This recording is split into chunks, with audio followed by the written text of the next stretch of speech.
In this video, I will explain how to rationalize the denominator of a fraction. Rationalizing the denominator means writing the fraction in another form where the denominator is rational. That is, it does not have any surds. I will go over the two most common cases.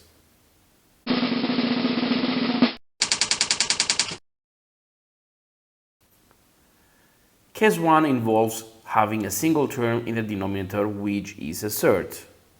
We don't care what we have on the numerator, we only focus on the denominator. Now, in order to rationalize the denominator, you must multiply both top and bottom by this surd. Since you multiply by the same number, you are not changing the value of the fraction, only its form. For example, I have square root of 5 in the denominator. I do not care what I have in the numerator.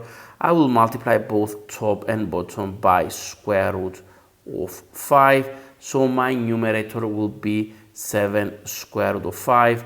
And then in my denominator, square root of 5 times square root of 5 is square root of 25, which gives me a 5.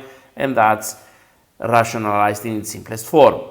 Similarly, in part B, I will multiply by square root of 3 both top and bottom. Now the top will give me 6 square root of 3. The denominator will be square root of 9, which is a 3.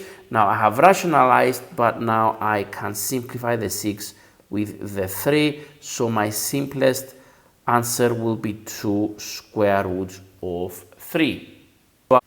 Now for part C, I have in the denominator 2 square root of 5.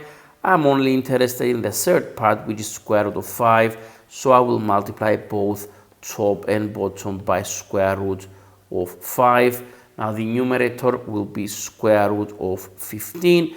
And then in the denominator, the square root of 5 times square root of 5 will give me a 5. Times the 2 I have will give me a 10. And that's the answer in its simplest form.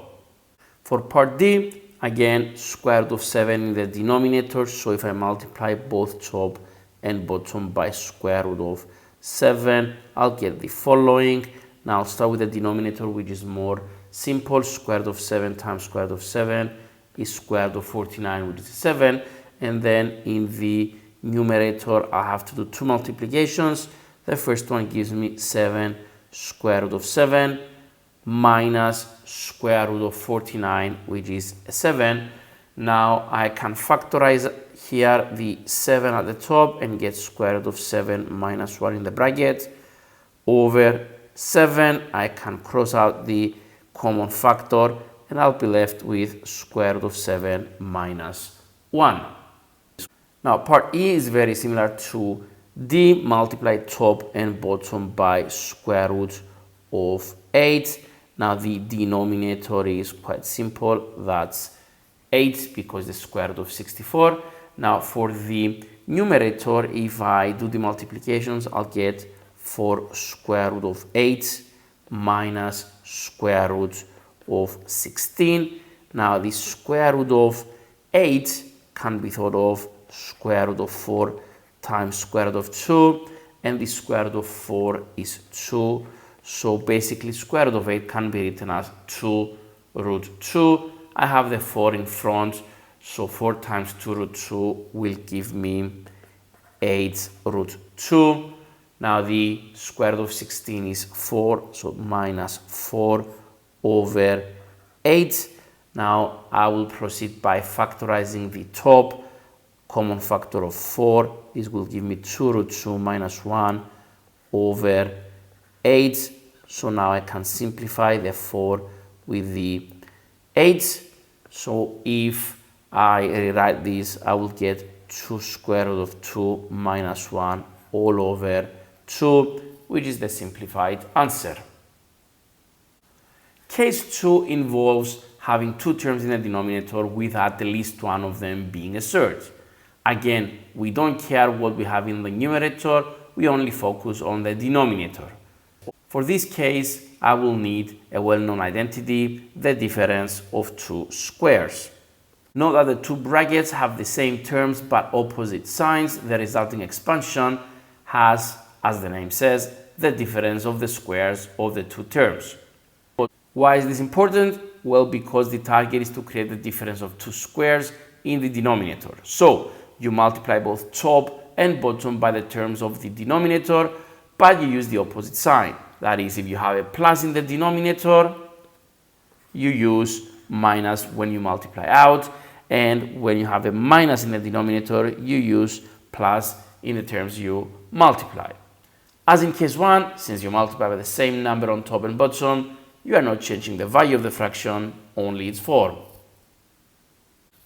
So for this example, I'll multiply both top and bottom by 3 plus square root of 2. So let's expand. The numerator will give me 7, 3 plus root 2, and then the denominator will give me 9 minus square root of 4, which is 2.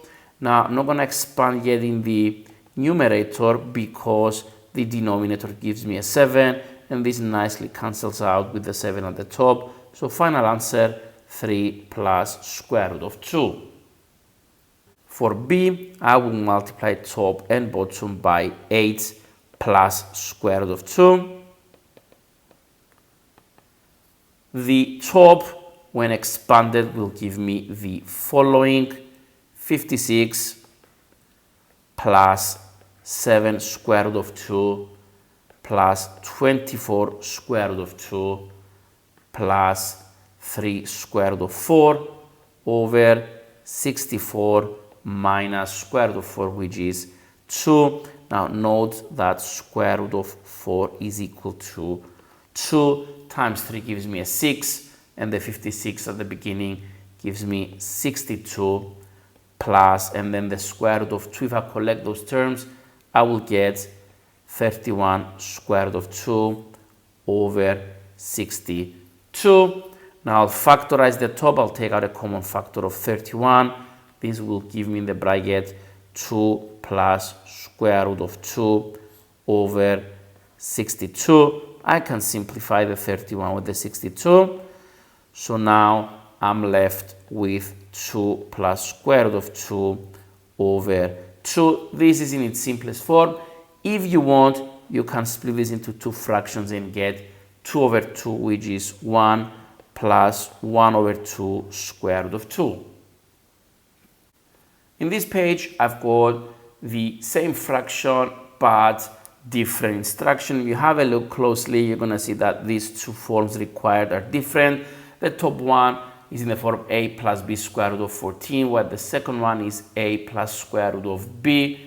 A and b are integers, so I'll start the top one by multiplying top and bottom by square root of 8 plus square root of 7. So doing this expansion will give me 5 square root of 16 plus 5 square root of 14 over square root of 64, which is 8, minus square root of 49, which is 7. So the top will be simplified. 5, the square root of 16 is 4, so this will give me 20 plus 5 square root of 14 over 1. I can simplify this one as just 20 plus 5 square root of 14. So basically, a is equal to 20 and b is equal to 5. Now the second example has exactly the same fraction, so the answer will be exactly the same, but this is not the required format because the coefficient of the square root should be 1. So what I'm going to do here is write 20 plus, and I'm going to write 5 as square root of 25 and then times square root of 14, which means if I multiply 25 and 14, this will give me square root of 350. Hence now a is equal to 20 and b is equal to 350.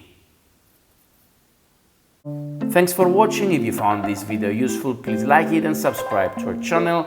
You can also leave a comment below to tell us what you think.